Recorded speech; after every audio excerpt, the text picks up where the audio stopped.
Hey guys, once again welcome in class 10। तो class 10 का हम न्यू लेक्चर स्टार्ट करने जा रहे हैं जिसका नाम है आनुवंशिकता एवं जैव विकास। ठीक, तो आनुवंशिकता एवं जैव विकास यानी कि इनहेरिटेंस एंड इवोल्यूशन। तो क्या होता है इनहेरिटेंस, क्या होता है इवोल्यूशन, हम सब पढ़ेंगे इस चैप्टर में। तो चलिए देखते हैं क्या होता है इनहेरिटेंस। तो यानी कि आनुवंशिकता। ठीक, आनुवंशिकता जिसको नॉर्मली लोग आनुवंशिकी के नाम से भी जानते हैं। ठीक, लेकिन आनुवंशिकी जो है वो आनुवंशिकता नहीं है। अब ये क्या कह रही है मैम, समझ में नहीं आया। आनुवंशिकता जो है वो एक फैक्टर है, ठीक, लेकिन आनुवंशिकी क्या है, वो एक स्टडी है या एक पॉइंट ऐसा है, या आप कह लो कि एक ऐसा सब्जेक्ट है जिसके अंदर हम लोग ये सब चीजें पढ़ते हैं। ठीक, तो अभी सब एक के बाद एक सारे पॉइंट्स क्लियर हो जाएंगे। तो आनुवंशिकता क्या है पहले ये देखो। तो आनुवंशिकता का जो सबसे पहला टर्म है वो किसने दिया था, वो दिया था जॉन, जो हमारे थे मेंडल सर ने। उनका क्या नाम था पूरा, उनका नाम था ग्रेगर जॉन मेंडल। ठीक, तो ग्रेगर जॉन मेंडल जी ने ये हमें सबसे पहले टर्म दिया था, यानी कि सबसे पहला टर्म जो आनुवंशिकता है वो किसने दिया है, ग्रेगर जॉन मेंडल ने दिया है। और ग्रेगर जॉन मेंडल ने आनुवंशिकता को कैसे डिस्क्राइब किया है तो ये भी हम लोग देख लेते हैं। तो ग्रेगर जॉन मेंडल ने जो आनुवंशिकता को डिस्क्राइब किया है, यानी कि फादर ऑफ आनुवंशिकी किसको कहते हैं, ग्रेगर जॉन मेंडल ने। और आनुवंशिकता शब्द जो दिया है वो किसने दिया है, डब्ल्यू बेटसन ने। ठीक, किसने दिया है, डब्ल्यू बेटसन ने। तो डब्ल्यू बेटसन ने आनुवंशिकता शब्द को दिया है और ग्रेगर जॉन मेंडल को इसके फादर कहा जाता है, यानी कि जनक कहा जाता है। आनुवंशिकता होती क्या है, तो आनुवंशिकता जो होती है उसको हम लोग बोलते हैं इनहेरिटेंस। ठीक, इनहेरिटेंस, या दूसरे शब्दों में इसको हेरिडिटरी भी बोलते हैं, HEREDITORY। ठीक, हेरिडिटरी बोलते हैं ना, हेरिडिटरी फैक्टर है तो वो है आनुवंशिकता। ठीक, अब इसकी जो डेफिनेशन होती है वो क्या होती है, जिसकी डेफिनेशन होती है ये होती है कि यदि कोई गुण अपने जनक से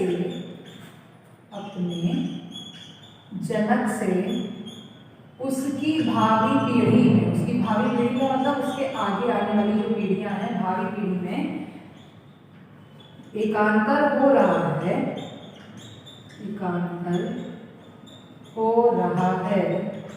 तो उसे हम क्या बोलेंगे, उसे हम आनुवंशिकता बोलेंगे। ठीक, अब इस लाइन को समझते हैं। यदि कोई गुण अपने जनक से, अगर उसकी आगे आने वाली भावी पीढ़ी से आनुवंशिक हो रहा है या पीढ़ी एकांतर हो रहा है तो उसे हम क्या बोलेंगे, उसे हम बोलेंगे आनुवंशिकता। ठीक, तो आनुवंशिकता में क्या देखना है, जो इसकी लाइन की मीनिंग है उसको समझो। जैसे मान लो किसी भी फादर से या कोई के ग्रैंडफादर हैं, या मान लो दादाजी हैं वो लंबे हैं। ठीक, और उनके पिताजी जो है वो भी क्या है, लंबे हैं। तो ये गुण कहाँ से मिला उन्हें, ये लंबाई का जो गुण है, ये जो लंबाई का जो क्रोमोसोम है जिसको गुणसूत्र बोलते हो, गुणसूत्र ही तो एक पीढ़ी से दूसरी पीढ़ी में जो कैरेक्टर है, जितने भी लक्षण है उनको लेकर जाता है। ठीक है, उनको लेकर जाता है। तो जो लंबाई का क्रोमोसोम है या लंबाई का जो फैक्टर है वो कहाँ गया, दादाजी से किसमें आया, पापा में आया। अब पापा में मान लो तुम बड़े हो या तुम्हारे भाई बहन जो भी है वो लंबा हो जाता है, यानी वो कैरेक्टर कौन आ जाता है, पापा का, तुम्हारा भाई बहन या तुम्हारे अंदर आ जाता है। तो वो क्या कहलाएगा, वो कहलाएगा इनहेरिटेंस, यानी कि आनुवंशिकता। ठीक, क्लियर हो गई बात। यानी कि जो गुण अपने मम्मी पापा से पीढ़ी दर पीढ़ी, यानी कि generation to generation lay off होते रहते हैं, यानी कि एक दूसरे में जाते रहते हैं, उनको हम क्या बोलते हैं, उन्हें हम बोलते हैं आनुवंशिकता, हेरिडिटरी या इनहेरिटेंस। ठीक, अब इसमें एक और शब्द आता है जिसको हम लोग पढ़ लेते हैं। वैसे तो फिलहाल ये इधर की क्लास की चीज है, लेकिन यहाँ पर समझ लोगे तो अच्छा रहेगा। विभिन्नताएं। ठीक, अब विभिन्नताएं यानी कि वेरिएशन क्या होता है, तो इसको भी देख लो, विभिन्नताएं यानी कि वेरिएशन। अब वेरिएशन का क्या मतलब हुआ, वेरिएशन जो है उसका अगर एक तरह से अगर संधि विच्छेद करें तो क्या होगा, वेरिएशन। ठीक, यानी कि जो जनरेशन है उसमें अगर वेरिएशन मिल रहा है तो वो क्या कहलाएगी, विभिन्नताएं। अब जनरेशन में क्या वेरिएशन मिल रहा है, मान लो तुम्हारे पापा जो हैं वो लंबे थे। ठीक, तुम भी सपोज करो लंबे ही हो, बट तुम्हारे पापा का जो कलर है वो फेयर है और मम्मी का जो कलर है वो क्या है, वो भी फेयर है। बट तुम्हारे अंदर जो कलर आया, मान लो वो कलर फेयर नहीं आया, थोड़ा सा डल आ गया या थोड़ा सा ब्राउन कलर में आ गया या ब्राउनिश कलर आ गया, तो ये क्या हो गया, ये वेरिएशन होगा। किससे वेरिएशन होगा, तुम्हारे ही पीढ़ी से, यानी कि अगर पीढ़ी दर पीढ़ी कोई भी गुण उसके अंदर आ रहे हैं, उसमें अगर वेरिएशन मिल रहा है तो वो क्या कहलाएगी, वेरिएशन यानी कि विभिन्नता। जैसे कि पापा से बच्चों का हो सकता है, ठीक, और बच्चों बच्चों में भी हो सकता है। मान लो तुम दोनों भाई बहन हो, एक भाई है और एक बहन है, या दोनों भाई हैं, तो क्या होगा, किसी को कुछ पसंद होगा, किसी को कुछ पसंद होगा। कोई हो सकता है शांत स्वभाव का हो, कोई हो सकता है लड़ाकू स्वभाव का हो, ठीक, या कोई जल्द थोड़ी थोड़ी सी बात में अग्रेसिव हो जाता हो, कोई थोड़ी थोड़ी सी बात में बहुत शांत होगा। तो ये सारे जो कैरेक्टर है, गुण है, वो क्या है, ये सब वेरिएशन कहलाते हैं, यानी कि एक दूसरे से जो वेरी करते हैं। यानी कि हो सकता हो जो तुम्हारा भाई हो वो तुम्हारे पापा के ऊपर गया हो, और तुम जो हो पापा मम्मी दोनों के ऊपर ना गए हो। तो ये क्या है, ये वेरिएशन है। वो तो तुम्हारे क्रोमोसोम तो आए मम्मी पापा से, लेकिन वो क्या है, पीढ़ियों में जो थोड़े बहुत गुण चेंज हो रहे हैं, वो क्या हो रहे हैं, ये वेरिएशन कहलाता है, यानी कि विभिन्नताएं कहलाती हैं। तो फिर से इसको हम लोग रिवाइज करते हैं। आनुवंशिकता शब्द जो सबसे पहले दिया था, किसने दिया था, डब्ल्यू बेटसन ने दिया था। आनुवंशिकता को इनहेरिटेंस या हेरिडिटरी भी बोलते हैं, फादर ऑफ इनहेरिटेंस या फादर ऑफ हेरिडिटरी या फादर ऑफ जेनेटिक्स जिसको बोलते हैं। जेनेटिक्स क्या होता है वो भी बता रहे हैं। वो है ग्रेगर जॉन मेंडल, जिनको जी.जे. मेंडल भी बोला जाता है शॉर्ट फॉर्म में, जी.जे. मेंडल। अभी इनके बारे में बहुत पढ़ना है क्योंकि बहुत कुछ पढ़ा चुके हैं हम लोगों को।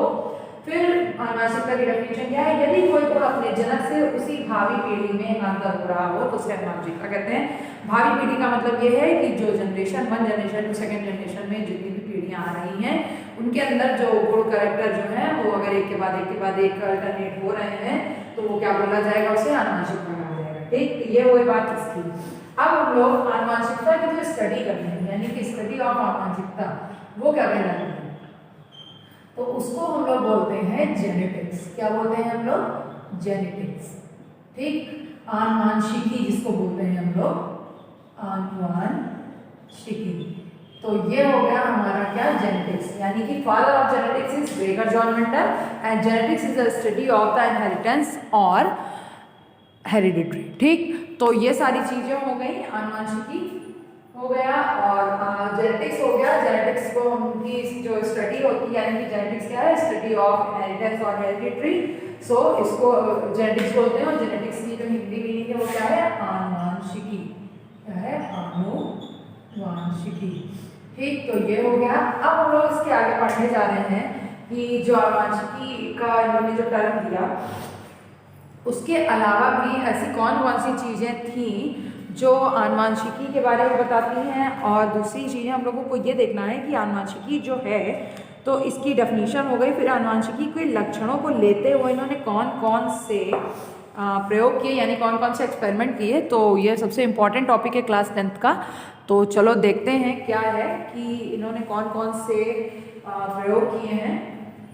तो पहली बात तो मेंडल सर ने कुछ गुण दिए, यानी कि कुछ गुणों के अकॉर्डिंग उन्होंने प्रयोग किए हैं। और प्रयोग इन्होंने जो किया है उसके लिए इन्होंने एक पौधा चुना है और उस पौधे का नाम क्या है, मटर, ठीक। तो मटर जो है वो उस पौधे का नाम है।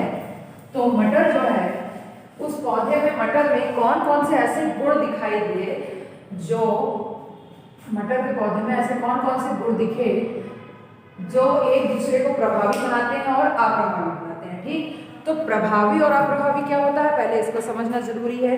फिर इसमें कई सारी टर्मिनोलॉजी आएगी, यानी कि कई सारे तथ्य आएंगे जिनको हम लोगों को समझना बहुत ज़रूरी है।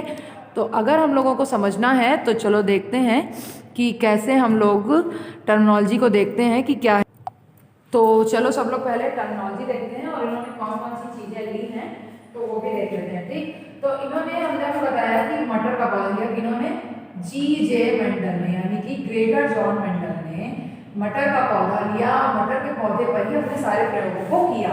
तो मटर का पौधे का जो पहली बात तो जो सबसे पहली चीज आती है वो है क्या, कि इसका साइंटिफिक नेम या बॉटनिकल नेम क्या है, ठीक। तो इसका साइंटिफिक नेम है पाइजम सटाइवम, PISUM, ठीक। तो पाइजम सटाइवम इसका जो है वो बॉटनिकल नेम है या साइंटिफिक नेम है, बॉटनिकल नेम ही बोलोगे। अब बात आती है कि किस फैमिली का, यानी कि किस कुल का, ठीक। तो ये कुल है इसका फैबिएसी, FABACEAE। ये इसका नया नाम है। पुराना नाम जो है इसका वो है लेग्यूमिनेसी, LEGUMINACEAE, ठीक। तो लेग्यूमिनेसी फैमिली का पाइजम सटाइवम है और इसके अंदर हमने सारे प्रयोग हमने मतलब जीजे मंडल यानी कि ग्रेगर जॉन मंडल ने सारे प्रयोग किए, और ये अकेले ही नहीं थे जिन्होंने सारे प्रयोग किए, इनके 2-3 साथी और थे। उन तीनों साथी के नाम क्या थे? एक था कार्ल कॉरेंस, एक थे डीजे शेरमैक और एक थे हुगो डी वेरिस। ठीक, Hugo de Vries. Carl Correns, डीजे शेरमैक और हुगो डी वेरिस ने जीजे मंडल यानी कि ग्रेगर जॉन मंडल के साथ मिलकर के मटर पे कई सारे प्रयोग किए, और मटर पे जो इन्होंने तीनों प्रयोग किए उन तीनों प्रयोगों के क्या नाम थे? उन तीनों प्रयोगों का नाम था number 1 law of dominance. Law of dominance का मतलब प्रभाविता का नियम। ठीक, तो लॉ ऑफ डोमिनेंस बनाया। सेकंड जो है वो है लॉ ऑफ सेग्रीगेशन यानी कि पृथक्करण का नियम, जिसको पार्थक्य का नियम भी बोलते हैं। और लास्ट जो था वो था लॉ ऑफ इंडिपेंडेंट असॉर्टमेंट।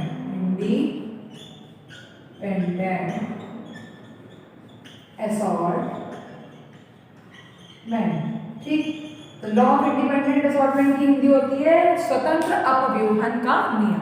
ठीक, तो ये तीनों नियम दिए किसने? किन्होंने? जीजे मेंडल ने यानी ग्रेगर जॉन मेंडल ने अपने तीनों साथियों के साथ।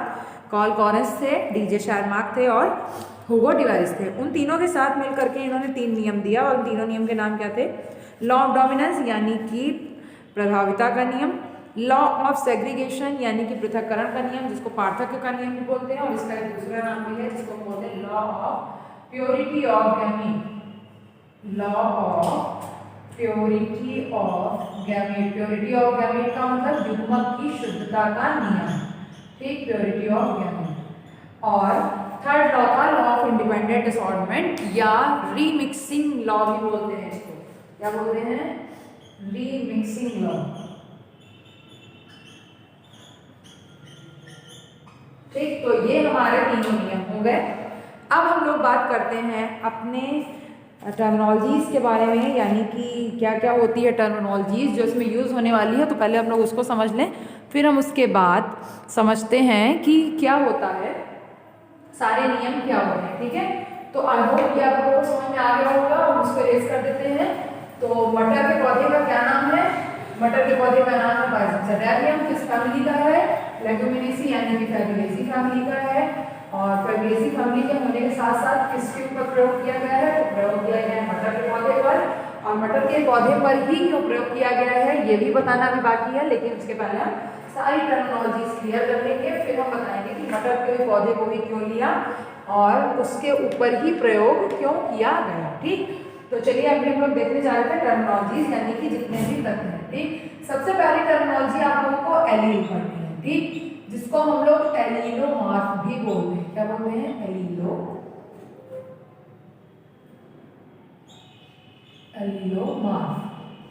ठीक, जिसकी हिंदी होती है युग्मक विकल्पी। क्या होती है? युग्मक विकल्पी।